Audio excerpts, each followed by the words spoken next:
Good afternoon, everyone. My name is John Mayo. I am a professor of economics, business, and public policy at Georgetown University. I am also the executive director of our host organization for today, which is the Georgetown Center for Business and Public Policy. It is a real treat for me today to sort of be here to help us engage in a discussion on the impact of broadband competition on consumer welfare, on innovation, and on productivity. I will tell you that we have four truly distinguished speakers. I'm thrilled that we were able to get them. I will only briefly introduce them to you because there are full bios in the material that was placed in your chairs, but I do want to at least briefly introduce them to you, and I'll do it just in order of the panelists as they are from your left to your right. The first is Dr. Michael Mandel. Michael is the Chief Economic Strategist for the Progressive Policy Institute. He has had a number of previous positions, including a stint as the Chief Economist for Business Week. Michael received his PhD in economics from Harvard University. Next is Mike Rollins, who is a managing director at Citi Research, covering the telecommunications industry. I noted that he has been covering the industry since 1996, which was a big year for telecom with the passage of the Telecommunications Act of 1996, so he has a great longevity in this space. Mike received his undergraduate degree from Cornell University and has a number of professional certifications, including being a CFA charter holder. To Mike's left is Dr. Michelle Connolly. Michelle is a professor of practice at Duke University in the economics department. She's published widely in leading economic journals. She has also served twice in the role of chief economist for the Federal Communications Commission, which gives her great expertise in the telecommunications space and in economics. She received both her undergraduate degrees and her PhD in economics from Yale University. And last but not least is Larry Downs. Larry is Senior Industry and Innovation Fellow at the Georgetown Center for Business and Public Policy. He's my colleague at Georgetown. Larry is also the director of the Evolution of Regulation and Innovation project that we run at the center. Larry is a best-selling author of several books on strategy and disruptive technologies. Larry received his law degree at the University of Chicago and has previously served on the faculties of Northwestern, the University of Chicago, and UC Berkeley before joining us at Georgetown. Now, the other thing I want to do is to, before turning to the panel and the questions, is to point you out. When I was able to look at the RSVP list for today, what I saw was a tremendous level of expertise in the room, sitting not at the dais, but on your side of the dais.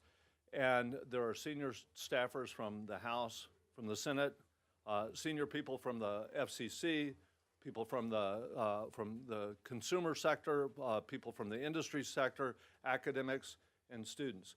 So what I want to be sure we do here today is to take advantage of the insights and the expertise and the experience that the panelists have, but also to take advantage of your expertise to open up a much broader dialogue. So it is with that in mind that we'll go through some questions, but please be assured that we're going to make sure that we have time for people to ask questions and have a really robust discussion along the lines that you would like to have the discussion go in. So just to begin the conversation, let me turn first to, and maybe to set the stage, to turn to a bit of a historical observation, and that is, for those of you who have been around for a little bit, you'll remember in studying economics anyway, you'll know that in the 1980s and early 1990s, economists really struggled with something. And one of the things they really struggled with was drawing a connection between the diffusion of personal computers into the workplace.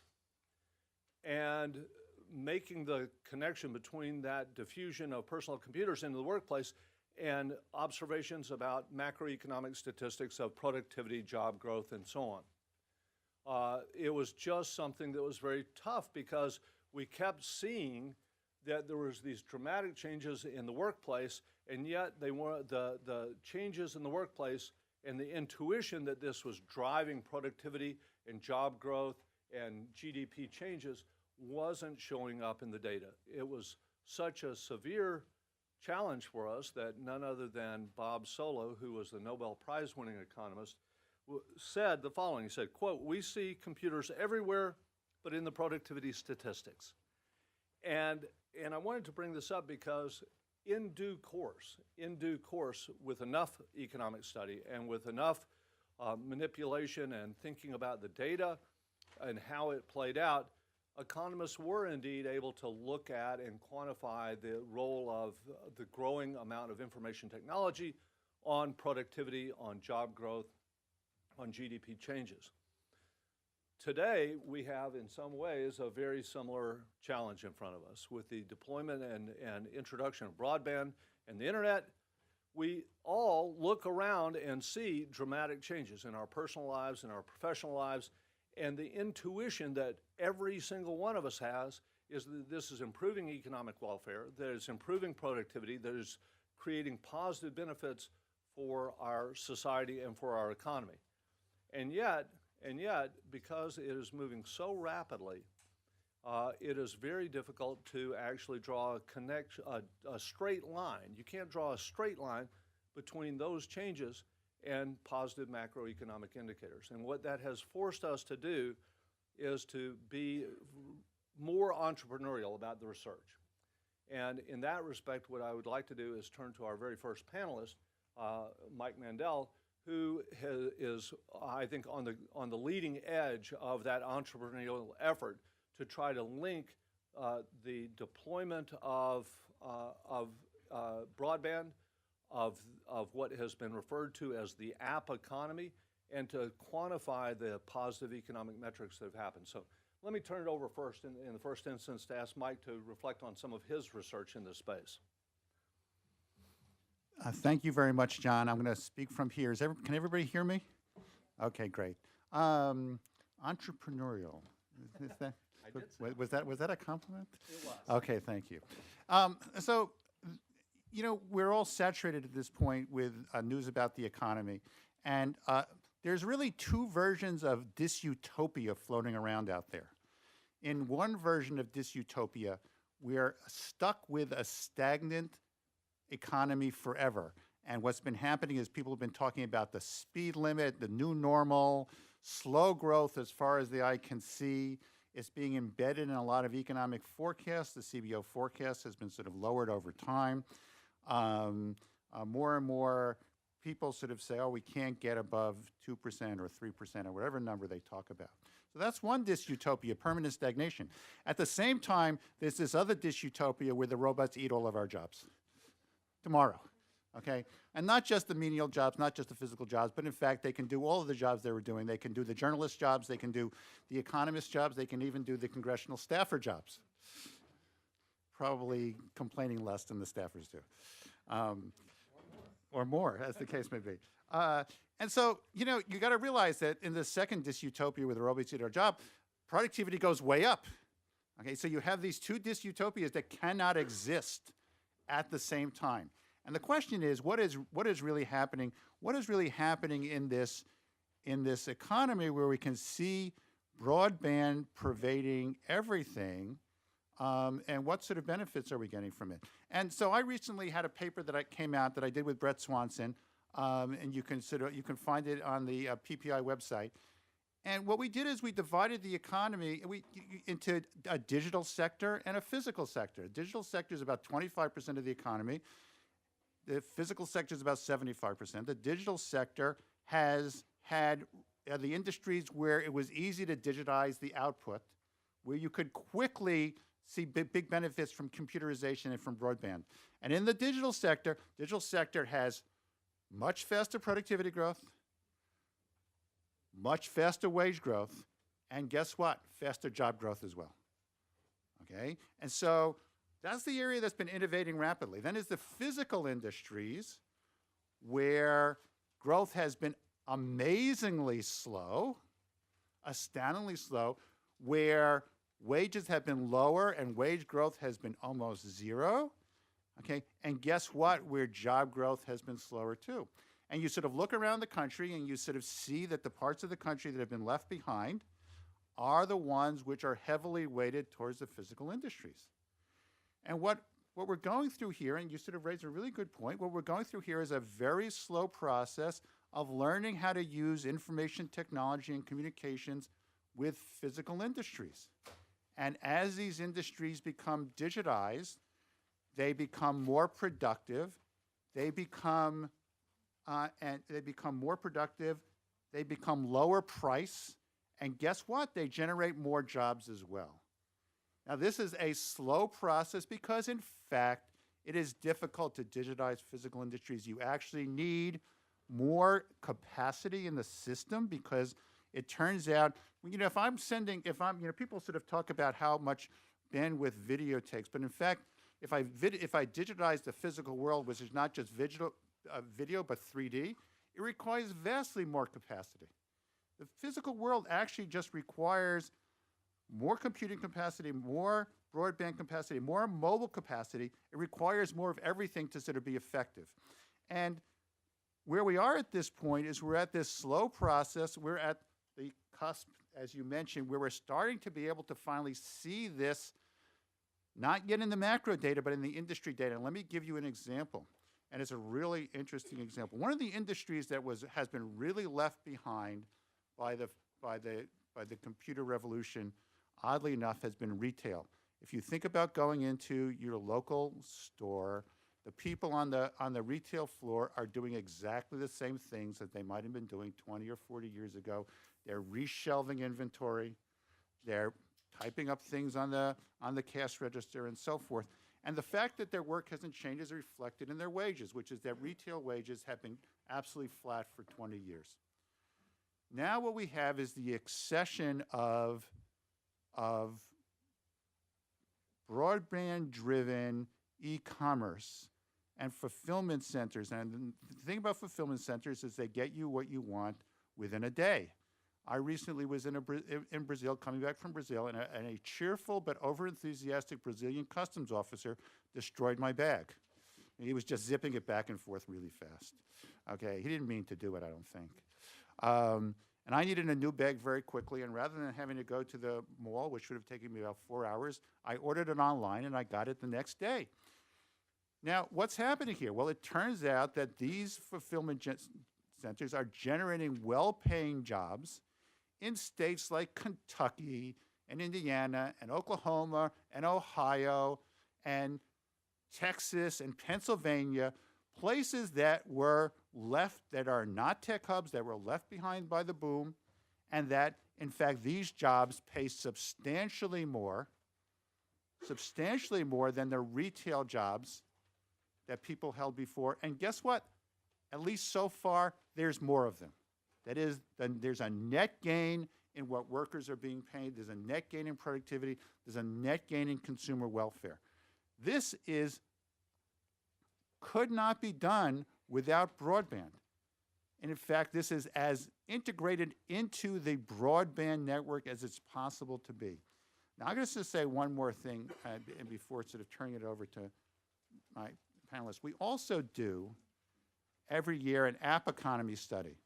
Okay, app economy jobs, which are jobs being generated by app developers around the country, okay, because it turns out that app developers are not, if you sort of look on your phone, most of your apps are probably not paid apps. They're probably connected to banks or retailers or airlines and so forth. And it turns out that the creation of the use of these apps has created an enormous number of jobs around the country, okay. The last count, when the report that just came out this week, was 1.7 million. These are jobs that would have not been possible without mobile broadband and that are not counted as part of the benefits of mobile broadband, even though they should be. I would, take a look at those that report on the PPI website. So let me just actually conclude by sort of saying that we have an economic system that was designed to measure a 20th century economy. Okay, it was not designed to measure a 21st century economy. In lots of ways, it gives misleading answers. It does not even have a category for app developer. It didn't have a category for web developer until 2010, even though the White House had web developers in the 1990s. And that I think that when people start citing numbers about the lack of productivity growth, the lack of job growth from broadband, what they're really doing is they're reflecting the fact that our statistics lag by 10 to 15 years. And in fact, we're sort of hitting the brunt of that right now. Thanks. So one of the things that we teed up in the title of the event for today was the role of competition, broadband competition. And one of the reasons why I'm especially happy to have Mike Rollins here today is that he's offering a lens of a financial analyst and observing firms that are competing in that space and the financial implications of that competition. What I might do is ask Mike if he could just simply offer his perspective on how he sees that competition unfolding in the telecom space and what the implications might be going forward. Sure. Thanks, and good afternoon. Just by way of reference, we do have disclosures that are available at the sign-in desk right outside this room. So if you need those, feel free. And I have extra copies if you need them as well. I remember I was on a panel with you. I Yes. remember you saying that. You could have said it for me. I could have. So with that out of the way, to give you a little other background on what I focus on the telecom category, which is the wireline and wireless providers. I also focus on communications infrastructure providers. Those are companies that predominantly focus on fiber, data centers, and towers. And so when I study the industry, John, I appreciate your example of the beginning in terms of the economy and what some may have been missing, because when we look at the telecom business and we look at what the companies and the industry reports as data growth, and over the last few years we've seen bit growth described as anywhere from 30 to 50%, per year. And then we look at what the telecom industry is growing revenue at, which is, we estimate, this year, sub 2%, maybe around 1.5%. I mean, there's a very substantial disconnect between the usage in the category and what revenue is doing for the companies that we focus on. And, one of the key reasons we think there's such a disconnect between the two is competition and the high level of competition across the ecosystem for communication services. Before we even got into the most recent surge of unlimited promotions in mobile, for example, we look at what customers are doing in terms of their spending patterns relative to usage. And we call this the data dilemma, because what we've consistently seen on an industry level is that the carriers, the wireless companies, have had a real challenge monetizing the growth of data. And, within that context, the competitive environment, it's a function of the imbalance of market shares between the larger and smaller wireless carriers. There's still a very significant imbalance. There's also, interestingly, an imbalance between the spectrum positions. So, those that have fewer subs don't necessarily have less spectrum proportionally. It's interesting, if you look at spectrum per customer, for example, the smaller wireless carriers have significantly more spectrum per customer than some of the larger wireless companies. So you see that there's an imbalance also in terms of the capacity, one of the drivers of capacity within the category. And then you go, to what's actually happening in the marketplace. And, what's further exacerbating the level of competition is consumers are holding on to their mobile devices longer. So in wireless, for example, it used to be the case that the average customer would upgrade their device every 24 to 26 months, and it kind of went along with that natural progression with contracts. You had a 2-year contract that you'd enter into with your mobile carrier. Now, as these carriers have unbundled the device sale with the Ray plan, and the marginal innovation of devices is slowing, now you've had a situation where people on average are holding their devices for more than 31 months. And so as there's fewer customers available each month for the insurgents to go after, we think that's made them more competitive in posture to try to grow.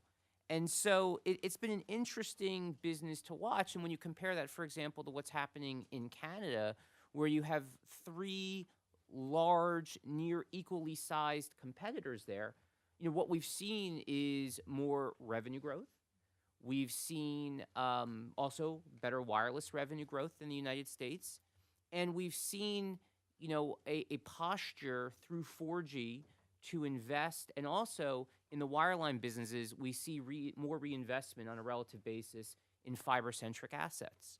Now, in the U.S., I talked a lot about the wireless business. In the wired business, there's still a healthy amount of competition, but there's still generally a duopoly in the home for broadband services. And so that's something that we continue to watch, and some of the research that we've done, we call it our third pipe series, is exploring the potential to get a third pipe into the home. And the challenge has been the significant investment required to get to the home.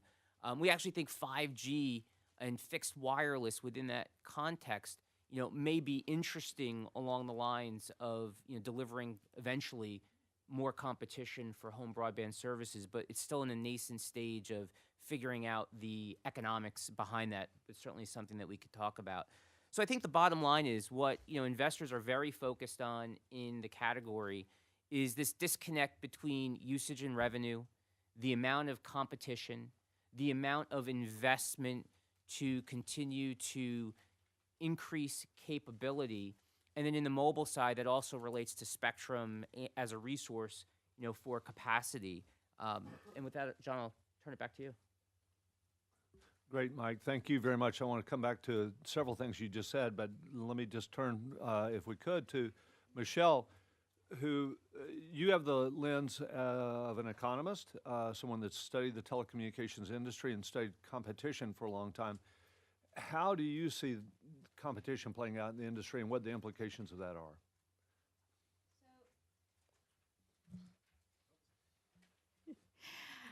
Thank you. So I've been tasked to look kind of at the broadband competition, and I like looking at the data as soon as I can, and at least to the extent that we have reasonable data available. So I actually pulled the last 2016 broadband report. And one thing that's interesting is also the viewpoint with which it was written, but it still has the raw data. And so if you go to the raw data, what you see is that in terms of, I want to talk first about access and then about competition. So in terms of access, so these are data from 2014. 100% of census blocks in the United States that had housing units have access to at least one broadband provider that offers a minimum of 10 megabytes download speed and 1 megabyte upload speed. So if we use that standard, 100% of census blocks are covered. A block can be relatively large, so it doesn't guarantee that every housing unit within a block has it, but that's still pretty good coverage. The report liked to focus on 25 megabits per second upload and 3 megabits download. I don't have that at my house because I'm not willing to pay for it. But by that standard, 79% of census blocks with housing units have at least one broadband provider. In urban areas, that's 96%, and in rural areas, that's 61%. I'd also like to point out that 82% of the U.S. population lives in urban areas. So this is a small percentage of total U.S. population. In terms of competition, when we look at 10 megabits per second download and 1 megabits per second upload, we have 97% of census blocks with housing units have more than one broadband provider, so duopoly or better. If we limit ourselves to the 25 megabits per second download speed, then that drops to 42. But that's 42% with very high speed, having at least 2 broadband providers or more. Something else I wanted to point out, during the Broadband Task Force, Jim Prieger and I were able to have access to the raw, unpublished Form 477 data, and we were able to link the data over time. So the data as it's publicly available can only tell you how many broadband providers there are and what net changes might exist in those providers. But we were able, and the data were a little older, but they're from 2005 to 2008, we actually were able to link these companies to see what the true turnover was. And what we found is that there was a tremendous amount of simultaneous entry and exit when you looked by market across the United States. So if you're only looking at the publicly available data and you're only looking at net changes in broadband providers, that severely underestimates the amount of competition and turnover that's actually happening within the market.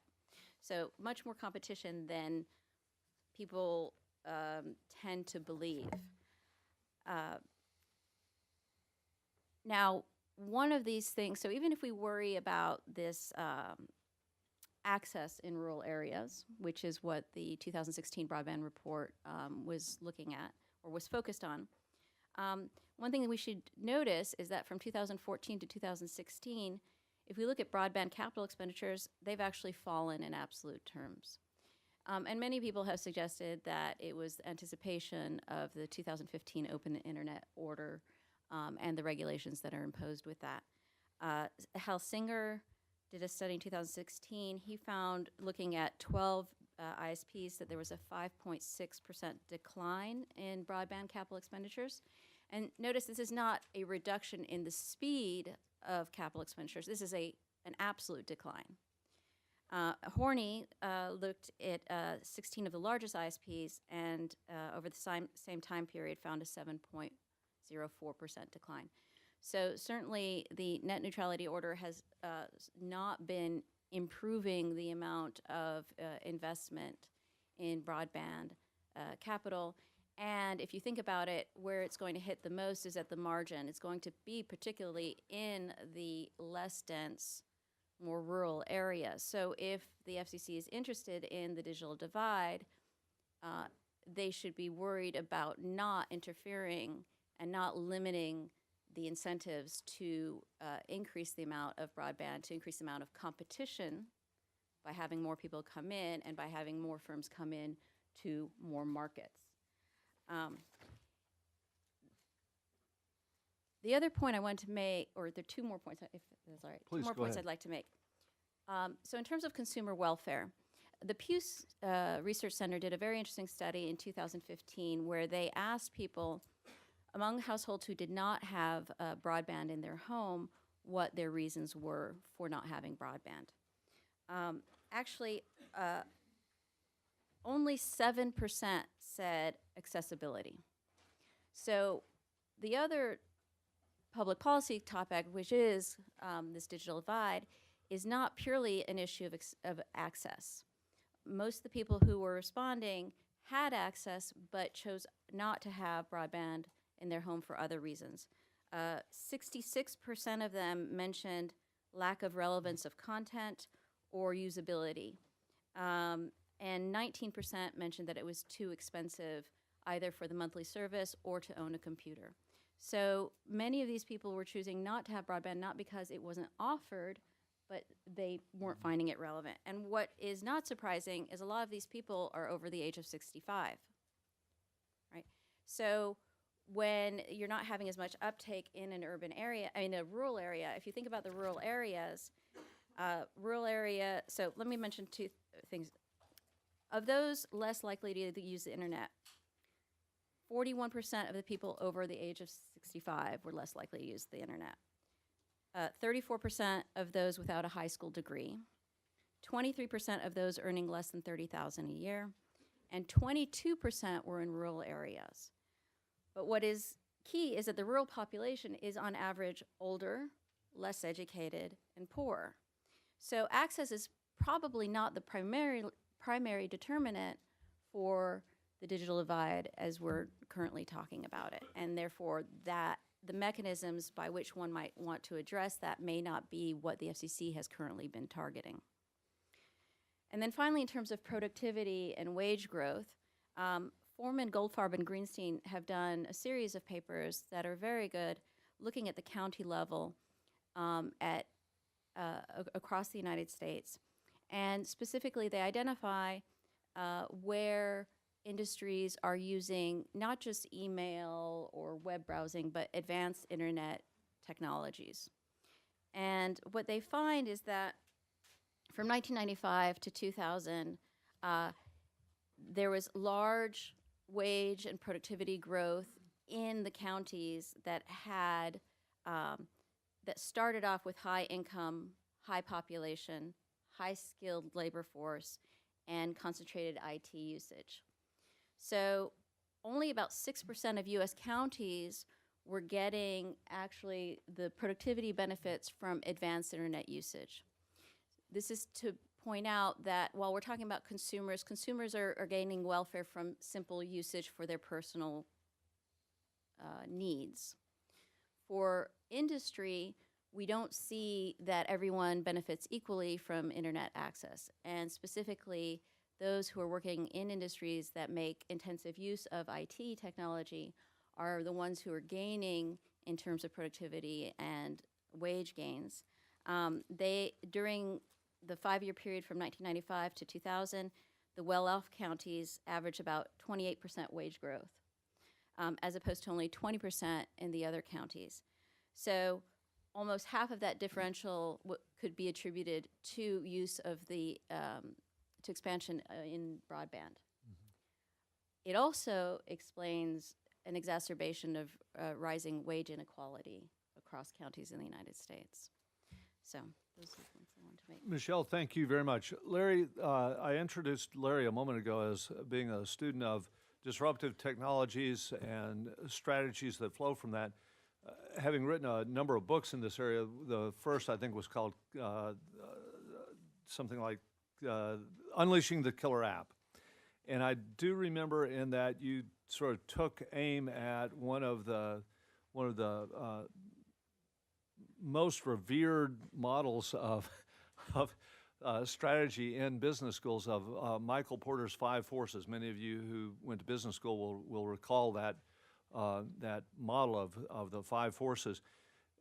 If you bring that forward, are there lessons that we can take away in terms of competition for understanding where we are today in that lens? Sure. So thanks, John. So, I mean, I think, let me take a step back then. Let's talk about the 5 forces, because one of the things that I've always been struck by in my, semi-regular visits here to Washington from Silicon Valley is how little that has been internalized in policy. So we have agencies that have talked for years about, their mission being to foster more competition, to encourage more competition. But their view of it is very, very different than what that means to any sort of business leader, anyone doing strategic planning, or indeed to anybody on Wall Street, as Mike can confirm. Porter did not use the term ecosystem. That sort of didn't exist then. But yeah, in his famous book, Competitive Advantage and Competitive Strategy, these sort of 2 books from the mid-1980s, he said, look, the basis of competition, the basis of how companies make strategy can't be limited simply to their direct competitors. So that's, obviously, we compete with our direct competitors. But he said, market discipline and therefore strategy comes from a variety of other forces, in this case 5, and one of them being direct competitors, the other ones being buyers, your customers, suppliers, people from whom you buy the raw materials or semi-finished goods, new entrants, so these are new competitors who are sort of more traditional but that weren't in the market before, and then finally substitutes, which could take the form of a new technology that does what you do and only does it better. And this has been, we don't even talk about it anymore in terms of thinking about competition in anywhere outside of Washington, but that's just sort of the model. And you could think about it, I mean, we have lots of great examples of how that even works today. So you think about, you know, how is it that the customers, particularly consumers who are, I'm just one consumer, how can I have leverage over the strategy of a giant corporation? But all you have to do is, especially in the age of the internet, we're kind of getting consumers together in ad hoc ways is much, much easier. The transaction cost of doing that is much lower. Think about, the CEO of United Airlines or the CEO of Uber. It doesn't really take much for consumers, that is to say buyers, to start to exert some leverage and some discipline over their practices in a way that has real results in a very short period of time. Suppliers, now that we're a much more global society, think about sort of major companies like Foxconn, which does most of the assembly for Apple. Tremendous amount of leverage over the smartphone market, even though they're not actually a direct competitor. New entrants, you can think about all sorts of people who are doing the same thing but doing it in a different way. So Mike Mandel mentioned the sort of retail, and we've seen a lot of stories, particularly in the last couple of months, about kind of a retail collapse, a retail catastrophe, following this model that I've talked about before of kind of this gradual then sudden. And yet, you see people like Apple, how they entered the retail market for consumer electronics, doing it in a completely different way, very technology-enabled way, a very different way than, say, Best Buy, and very successfully with a student. And then, of course, substitutes. Again, you think about things like Uber and Airbnb. They're not taxi companies, they're not hotel companies, and yet they're offering a replacement product and doing it, and again, using different technology, different assets, doing it in a very different way, and eating away at the underlying ability of the incumbents. So these are the sources of competition that everybody outside of Washington thinks about when they think about, how do we foster competition? It's not just how do we get a third wire into the house, but how do we ensure that those other forces have the ability to exert discipline on the incumbents. So you mentioned, as I say, in 1998, in the Unleashing the Killer App book, we criticized that model, most not because it was wrong, but mostly because it wasn't dynamic enough. Mm-hmm. And what we said was, and this has only gotten more intense in the interim period, is over the last 30 years, the market itself is exerting discipline outside of those five forces in ways that in some industries is even more influential than the five forces themselves. So first and foremost, I've sort of mentioned it in passing, but what we call digitization. So the way in which the market gets more efficient itself because consumers were adopting information technology more quickly than businesses were. And so this is, you can think about e-commerce. In some ways that's a new entrant, in some ways it's a substitute, but really it's its own force. And again, in retail, it's taken us now 20 years, but now we're seeing the real payoff in terms of how that efficiency and better service, sort of faster, better, and cheaper, is now translating into real trouble for traditional retailers. Again, it's not coming from other retailers. If you were Best Buy, your market share went up because Circuit City closed. And so you thought, oh, look how much we're doing better. Our market share went up. Your market share went up because the competitors are just, the weaker people are just being picked off. You're eventually next. And that's, I think, something that a lot of them didn't realize. So digitization was one. Globalization was another. Again, also very technology fueled. It's much easier now if I'm sourcing raw materials or even finished goods or distributing or retailing. It doesn't really matter anymore. The sort of local advantages that you had, again, local competition is irrelevant. In many, many industries, it has to do more with, where can I get it on the global market? My buyers are global, my suppliers are local. The new entrants, they're global. The new entrants are global, and the substitutes are now global. And then the third one, which we said was regulation. That's really how I got into trouble in the first place. I mentioned regulation, that's it. That was the, now I have to come here and talk about the impact of regulation. In 1998, we were talking mostly about deregulation, how if you had a highly regulated market, in some ways that's a very protected market. So you think about the airline industry before the end of the Civil Aviation Board. There wasn't much, that sort of kept competition out and also limited internal competition between airlines. Everyone had their own routes. Everyone had their own fees, fares they could charge. And if you deregulated, then all of a sudden you had, we saw in the United States this monstrosity of new entrants come into the market. And of course, many of them didn't survive. Many of the incumbents didn't survive. But it was a problem for managers in particular, because if you've been in a very regulated market and you've had 2 or 3 generations or more of management that's only been in that regulated market, and then you suddenly deregulate them, they are not, they are just not going to be able to figure it out. So you saw, who remembers Braniff? Who remembers, People Express? Well, that was actually a new entrant. But think of all the airlines that disappeared. Republic, I can't even think of but so many airlines that had been in business for so long, and then within a decade or so of deregulation disappeared because their managers simply didn't have the tools to deal with that force. So we just said, I'll just wrap it up there, that these 3 other forces now needed to enter the competition equation. And again, that's been largely internalized, I think, within companies certainly, and on Wall Street as they're analyzed, but totally outside of the policy realm. We're not even at the 5 forces, let alone the new forces yet. Thank you, Larry. I want to come back down to this end of the table in a moment, but as I was listening to both you and Michelle speak about competition, I thought that since we're here on Capitol Hill with policymakers in the audience, that it was interesting to see Michelle's enunciation of what really are sort of bread and butter statistics for an economist to look at in going through the industry and thinking about competition. How many providers provide service to a particular geographic area at a particular speed and so on. And it's a very traditional approach. Larry, your approach is a much more sort of fluid approach, a much more dynamic approach. And I guess it begs the question that I saw a year and a half ago coming out of the House Energy and Commerce Committee, asking the question, how shall we define competition for the telecommunications industry going forward?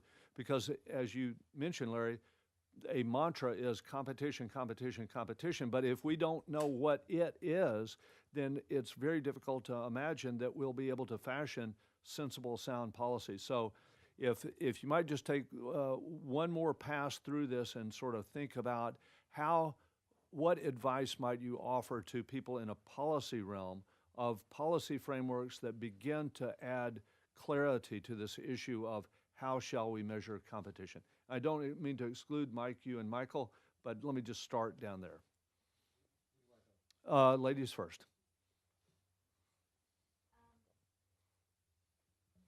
So I think the key thing is that now we're having convergence in technologies, and more different applications are able to provide similar services or to the consumer.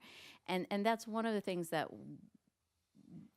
I found somewhat disingenuous in the 2016 report was they specifically they only considered terrestrial fixed.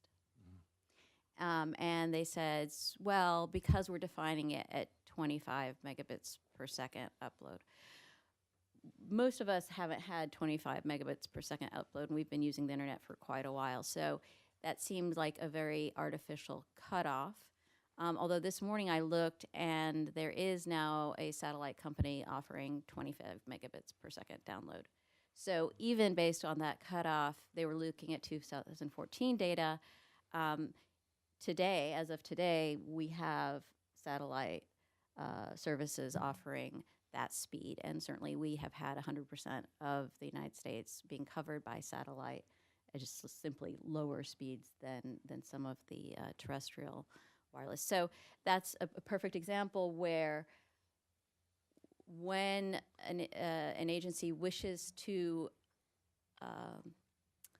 make things look not competitive, you can truncate the market by looking only at a specific technology or using more extreme speed criteria as opposed to what most people actually need to get things done. My son loves online gaming. He would like, the fastest speeds possible. But for me to answer my emails and submit papers, I don't need that speed, nor do I have as much of a latency issue. So, Sure. And I think you're exactly right that obviously the number of competitors, as you count them, will depend very much on how you slice this market, and you can define a market in such a way as to get the answer that you may preordain. So certainly that has happened in the policy realm. Economists do it. We're culpable as well. Larry? So let me talk about, I'll say two things, the two E's, effects and ecosystem. One is sort of the small and one is sort of the large. So as Michelle suggests, that even the way you count how many competitors there are can be highly political and partisan. But my view is you're asking the wrong question in the first place. Counting competitors is not the way to measure competition. It'd be much better, given the sort of five forces, the new forces model, to think about effects instead of numbers. So look at, and particularly the effects for consumers, whether that's business customers or consumers, depending on which part of the broadband market you're looking for. So look at the effects. Obviously, how are prices doing? Are they, how are they rising, falling relative to other measures of price in other parts of the economy? Speeds, how are speeds doing? How are new services doing? The app economy and so on. And that all kind of boils into consumer welfare. Are consumers getting more for the same amount of money, or they're getting more for slightly more money, or are they getting more for even less money? If you start to kind of tick off the effects of broadband that we want, then measure those, that tells you whether competition is healthy or not healthy, much better than counting the number of wires coming into the house. The second point I wanted to make was about ecosystem. So there's a sort of structural problem, and I think this is not a political problem, this is more of a legislative problem from a policy standpoint, well, if you look at the charter of the FCC as one good example, it's limited to looking at the competition in just that one piece of the five forces model. So in some ways, if you said, well, why don't you look at buyers? Why don't you look at suppliers? Why don't you look at new entrants? Why don't you look at substitutes? Why don't you look at these other forces? I think a reasonable answer is because Congress didn't authorize us to do so. They told us to look at one piece of now what's become a converged and much broader market, and we don't really have the authority, we don't have the expertise to look at this bigger picture. So part of the problem is it's structural, and if you wanted to say, well, what would it look like if it was looked better? Well, then you would sort of look at something more like the Federal Trade Commission, which doesn't have a specific industry charter. It doesn't have a specific subset of a particular industry. They really look at competition and consumer harm and other effects.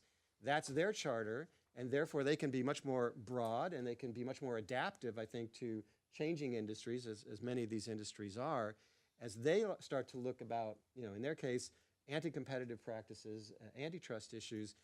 They're not limited. They can say, well, if I'm looking at a transaction, for example, a merger between two companies, I look at the effects it's likely to have on consumers, and I look at those effects by thinking about buyers and suppliers and new entrants and substitutes. I think the Sirius XM radio is a great example of how this. They looked at it and they said, well, we're taking what market that has two competitors, it's gone down to one competitor. That looks like pretty bad concentration. We approved this transaction because other forces, technological forces, are clearly much more important here in determining how consumers will actually be affected. The fact that we're going from two new companies to one new company is really not relevant to the analysis. It's interesting that some number of years ago, the FCC actually took a run at defining effective competition and came to that conclusion. Subsequently, there's been a real bouncing around of what we mean by the term effective competition over the years. Let me go back, Mike, to an observation that I drew from what you said, even if you didn't say it directly, and that is that, number one, I think what you're pointing to is an exploding demand growth, an exploding demand in terms of the bits that are traversing the internet, whether it's wired or wireless. And of course, anytime, as an economist, I think about this, that you have exploding demand, and the we know that the only way to keep prices down has to do with the supply side. There's something that good has to happen on the supply side in order for prices to remain low or to fall further. And this gets to Larry's point of effects. How do we ultimately think about a policy framework that encourages the maximum amount of supply that gives us the best choice or choices for keeping prices low for consumers, for keeping quality high, for maximizing innovation? So let me just sort of make this a jump ball question to everybody. Maybe, Mike, you want to start a little bit, and then we can go from there. But the question is, how might we adopt policy frameworks that stimulate the supply side of the equation? Well, I think within that context, I might have the most unsatisfying answer of them all, which is I get the luxury in my job of not to advise where policy should go, but to figure out what's going to happen and then what that means for the companies and for our investing clients. I think that when we look at policies and try to understand what that means for the companies and our investing clients, we look a lot at, one of the key inputs into the wireless business, for example, which is spectrum. And so that's an important, input into, our analytical framework for understanding the industry. And we also look at, what companies are doing to invest more broadly, in their networks and in their businesses and, driving new products and trying to grow their revenue. But that gives you a sense of the things that we look at. And I'd be happy to, turn it over. I'm not going to let you off the hook quite that easily. Sure. One of the things that I hear in the business school environment very frequently is that the sort of mortal enemy of investment is uncertainty. And I guess what I might ask, to not put you on the spot of policy per se, but to ask you about the role of uncertainty in a policy environment and how that might affect the industry's propensity for investment.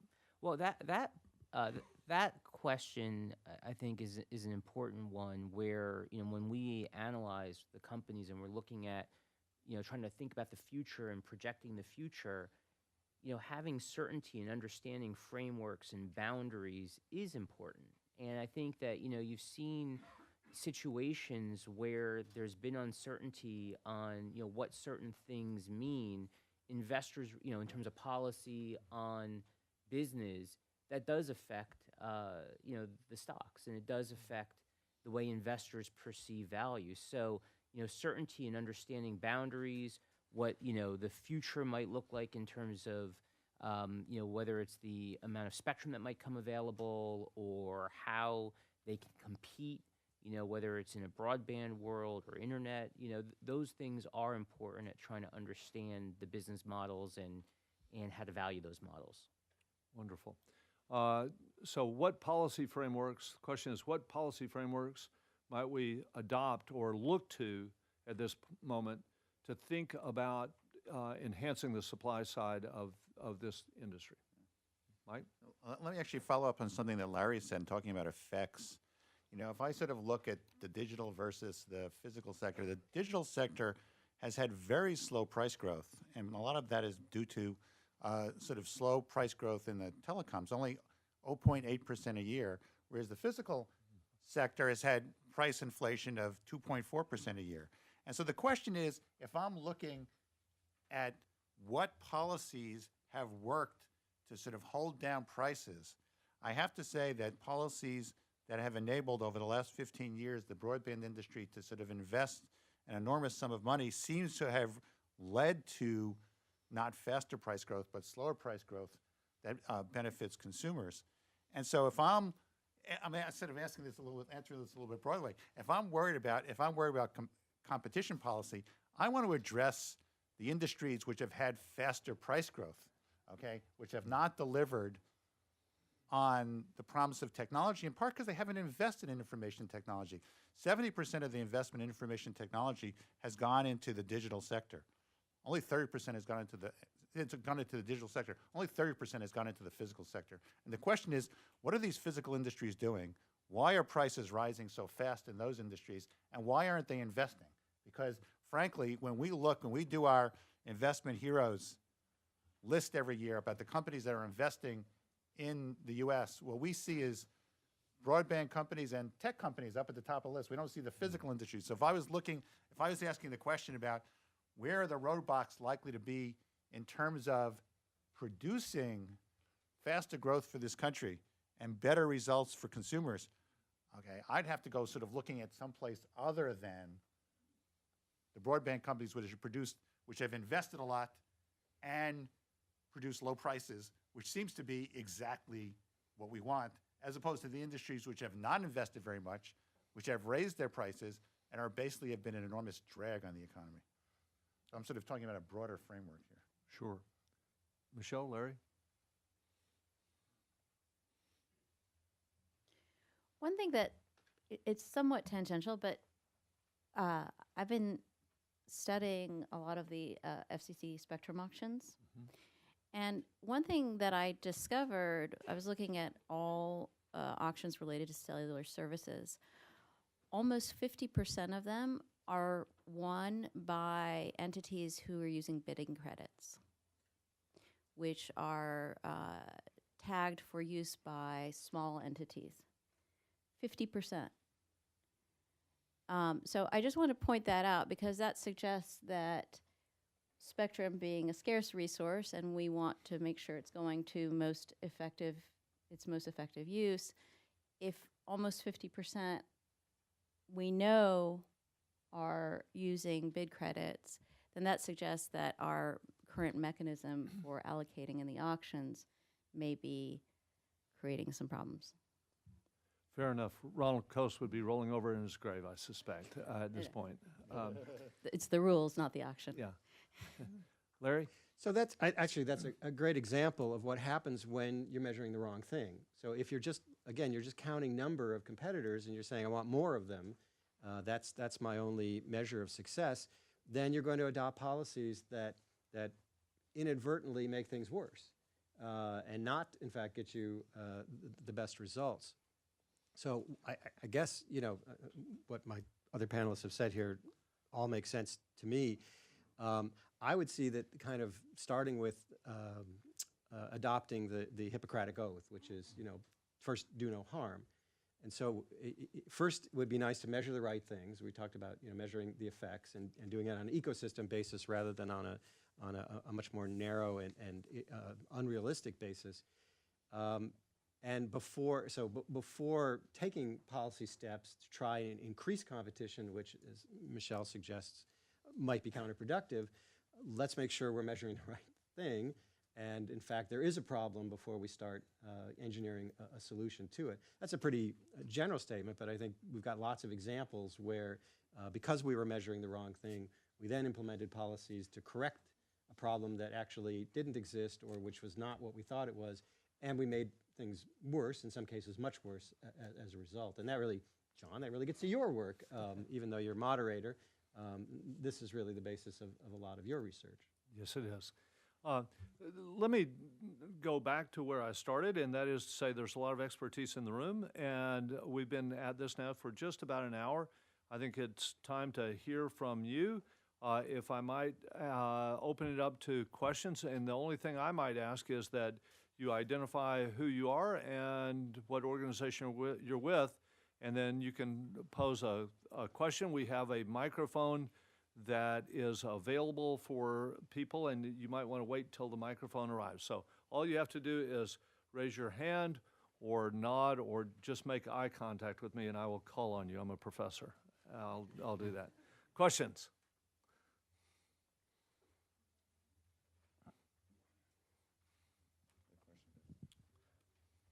We have a question over here.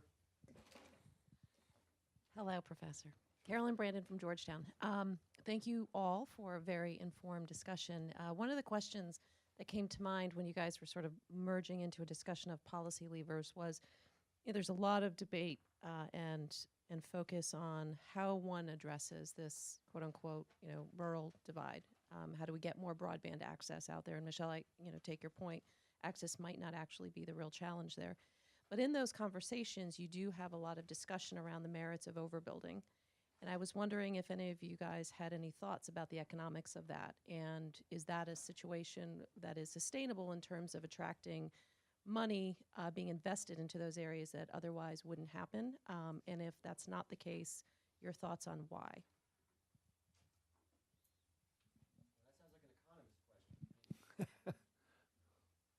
Michelle? So as a professor, I'll answer as a professor, there are several dimensions to this. One is you have a policy objective, and there's a cost to achieving it, and there's a benefit to achieving it. And right now, there's been very little discussion of what is the cost of the policies that we're implementing, and what is the value of what we're getting out of it. Also in economics, we think very much about if you have a very specific policy objective, then you want to target it specifically, as opposed to shifting an entire industry and shifting the optimal allocation of investments, et cetera, et cetera. So I would argue that most of the policies that have currently been put into place to try and reduce this rural divide have been counterproductive, especially with the internet order, and also, I believe, with the small bidder preferences set the way they are set, you have two things that are working against the company's actual economic incentives to invest in more marginal areas or economically marginal areas.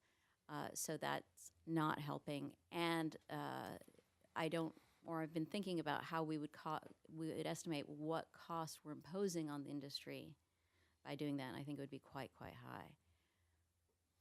Let me, if I could, just follow up on that question, because I think largely speaking, we've been talking about the growth in this sector coming from the private sector, and there's, as Mike, as you mentioned, a tremendous amount of investment in the tech, telecom, internet space that has happened largely through the private sector. But I think the question that Carolyn just asked goes to this other space, and that is that at some point the population densities are sufficiently low and demand is sufficiently low that I think any level-headed person would say at some point the prospects for private sector investment just dissipate.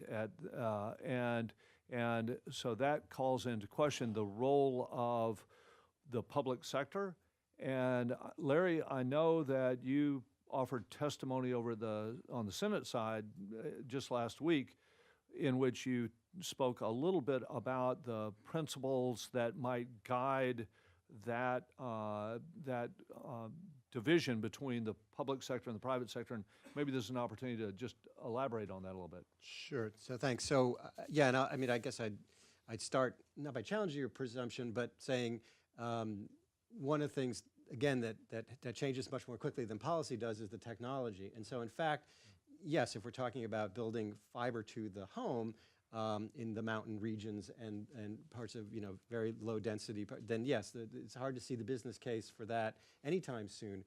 But there's other technologies that can deliver high-speed broadband and increasingly high-speed broadband that are much cheaper from both a CapEx and an OpEx standpoint. And if we don't discourage them, then they could in fact get even more inexpensive. So I think as Michelle mentioned, the sort of disincentive for satellite, which is excluded effectively from universal service because of the latency. Well, we're getting better about that, and we heard at the testimony last week that SpaceX is considering the launch of, I don't know, there was 5,000 low-orbiting satellites around the world that could deliver much better latency broadband at a much more attractive price. So part of it is, well, one of the things we can do is not get in the way, not exclude them from CAF, not exclude them from any stimulus money that might be spent. On the sort of direct stimulus side, I think it's much easier to answer that not as an economist, which I'm not, but sort of as a management person, which I am, and that's to say, well, the easy answer is whatever you spend, don't waste it. And I think it's a broad consensus that much of the 2009 stimulus money that was set aside and spent for rural broadband was utterly and totally wasted. Not because we were over, nothing as sophisticated as, there was overbuild and no, it was just wasted. It was just outright wasted. It was fraud, it was corruption, it was graft, it was mismanagement, poorly overseen, particularly with the money that was deployed by the Rural Utilities Service. The GAO reports on this. There have been private reports on this. So one of the things to ask is, can we have policy that spends taxpayer money on overcoming what may be real obstacles to deployment in truly remote areas, and can we actually put those policies in effect in a way that makes anything better? In other words, are we capable of managing better? Are we capable of oversight and evaluating bidders and evaluating things in a way that whatever that money is, however it's spent, it actually does something? Mike? Just quickly add, from my perspective, there's three types of infrastructure that rural areas need. It's broadband, it's highways, and it's air travel. One of them is, it's got private funding. The other two basically have public funding. And I'm becoming increasingly convinced that part of what's going on in the rural areas is actually a failure on the air side to have sort of frequent service into areas that enable them to be connected to the global economy. So if I was thinking about this from the congressional sense, I can talk about policy, okay? If I think about this congressional sense, there's a pot of money out there. Where am I going to put this pot of money? Okay, there are probably, in terms of building infrastructure out to the rural areas, there are probably better places than the broadband, because on the broadband side, you're more likely to get the private money.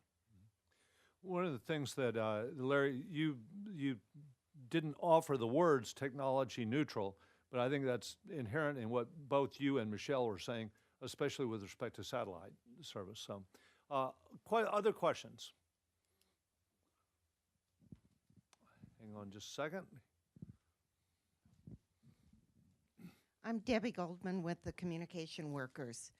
I've been debating which way to go with my question. One way to go that I'm not going to go is to request that there be more disaggregation of your comments about wage growth and competition and prices.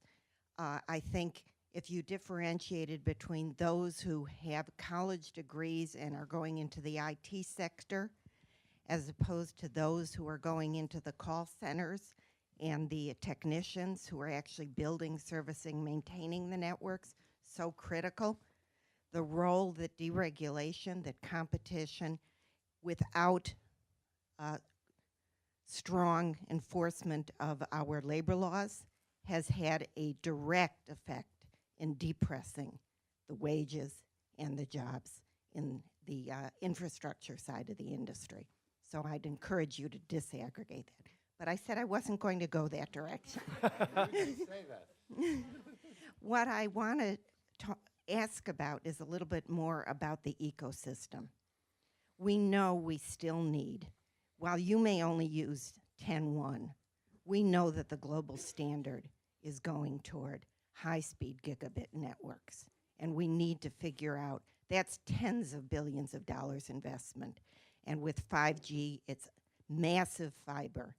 Whether wireless will be able to be the very last drop to the customer, I think is still not known. I don't think the companies know, which is a challenge to investment. Where is this technology going? But let's assume we need these tens of billions of dollars. And the value that Wall Street is putting in this ecosystem is on the app side, not the infrastructure side. I'd be interested in your thoughts about how can we more have a policy that would ensure that the value being created by the ecosystem is equitably, or I don't know if equitably is the right word with economists here, but it's going toward those kind of infrastructure investments as opposed to just those who can, build more apps and it doesn't take those tens of billions of dollars. Thoughts? Yeah, I'll throw in a few thoughts there. I mean, I think the greatest challenge to what we see goes back to that data dilemma that I was describing, where, again, even before unlimited, it's when we look at customer behavior and what they're spending and what's happening with the competitive environment, particularly in mobile. I think the challenge is that it's been hard for these companies to monetize the bits and the bit growth. And so, one of the things that we talk about, is the idea that if you can't get paid for the bits that grow, try to get paid for the bits that flow. You could probably tell I was listening to a little Hamilton before I got here. But the idea behind this is that even the companies we see are trying to extend themselves more into that application layer and that content layer, trying to complement their sales of connectivity with other services to try to create some growth opportunities for revenue. And so it's a really important issue right now because, I think that, when we looked at a study that Ericsson published a few years back, we see that other parts of this ecosystem for communications, the devices, the operating systems, and the applications are better perceived by customers. Like the best of each of those is better perceived than the best network. And so, I mean, that's a challenge that the network and connectivity companies are really working through. And I would extend that to both the wireless and the wired side. And so because of that, that's, then that creates the question of, okay, how do you manage investment in the network? Because ultimately, investors and the companies are trying to get a return on the capital, and they want to get incremental returns for money that they put into the ground. So it's a challenge, and there's no easy answer. But this is something that we do look at very closely. Other questions? I know I saw a hand up or two. Yes.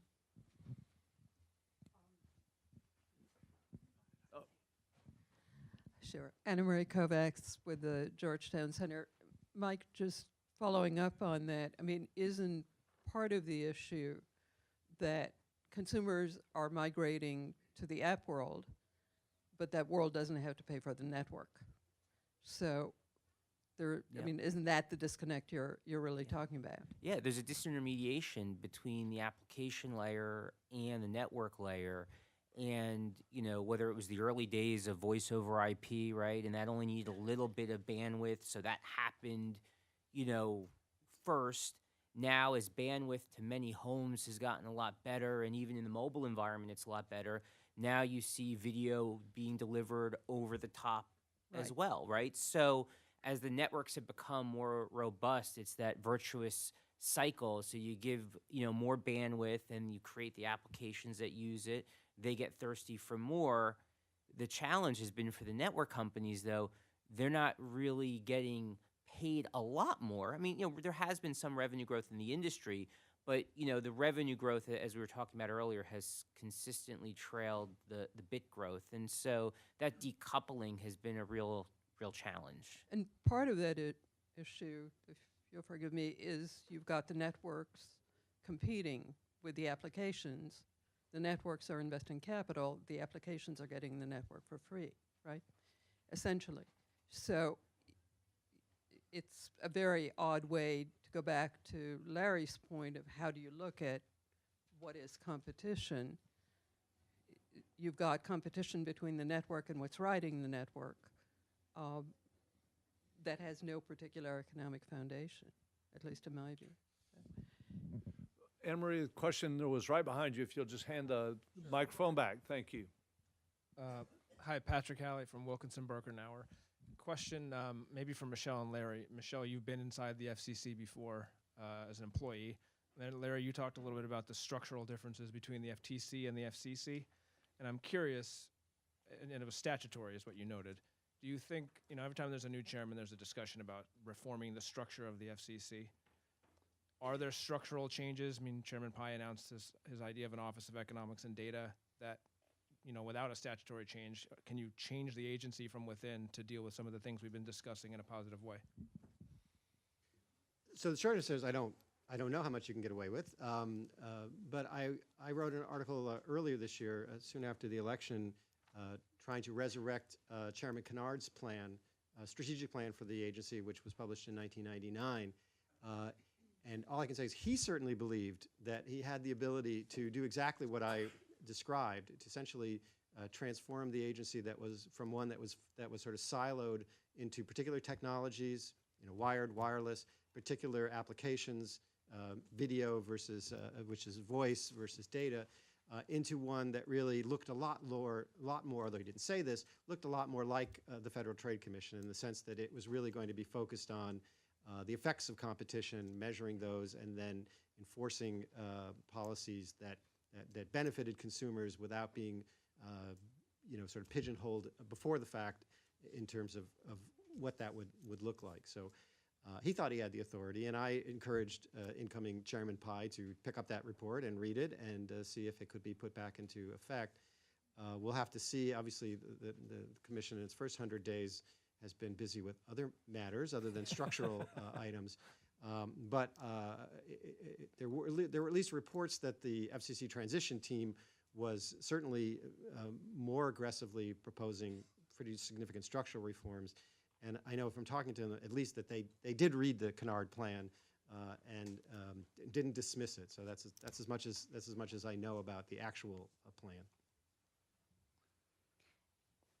So I think actually a lot can be done, and it's a question of the leadership at the FCC as to whether or not that can occur or will occur successfully.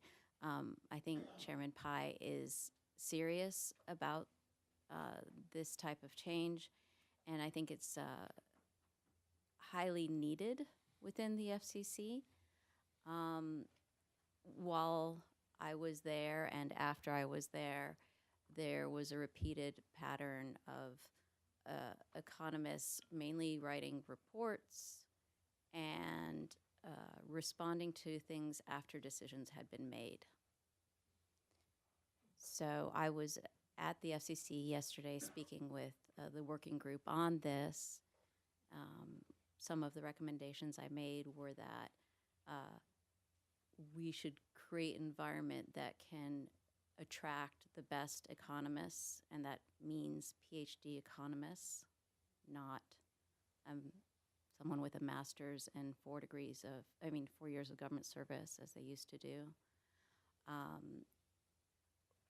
where they are allowed to do research, where they present to the commissioners their research so that they can be forward-looking, so they can be involved in things like saying, what kind of data should we be collecting, as opposed to just collecting the same data we've been collecting for 50 years.